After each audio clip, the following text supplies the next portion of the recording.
नाही, मुळामध्ये शेतकरी कर्जमाफी किंवा कर्जमुक्ती का मागतोय हे समजून घेणं खूप महत्त्वाचं आहे। म्हणजे शेतकऱ्याला आरोपीच्या पिंजऱ्यात उभं करणं योग्य नाही।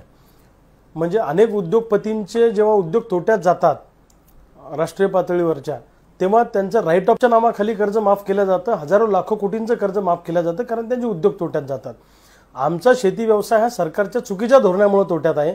सोयाबीनला भाव नाही, कापसाला भाव नाही, गेली 3 वर्ष झाले सातत्यानं भाव पडल्यामुळे लोकांच्या घरात सोयाबीन कापूस पडू नये, कोणत्याही शेतमालाला भाव नाही, त्याच्यामुळे आमच्यावर कर्ज झालेलं आहे।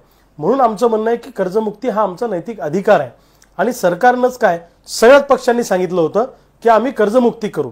आता जे सरकार सत्तेत आलं त्या सरकारने दिलेला शब्द पाळावा अशी शेतकऱ्यांची माफक अपेक्षा आहे।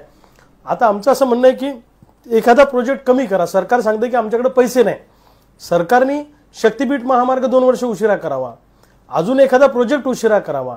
अत्यावश्यक गोष्ट अशी आहे की शेतकऱ्यांना जगवणं, शेतकऱ्यांच्या आत्महत्या थांबवणं, त्याच्यासाठी शेतकऱ्यांना कर्जमुक्ती करणं खूप आवश्यक आहे।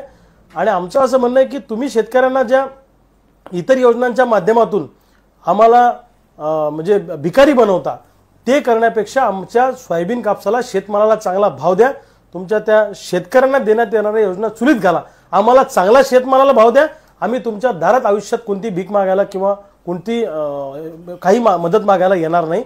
आणि राहिला प्रश्न लाडक्या बहिणीचा, तर लाडक्या बहिणीची योजना जशी सरकारनं सुरू केली होती तशाच पद्धतीने ती सुरू ठेवली पाहिजे असं आम्हाला वाटतं।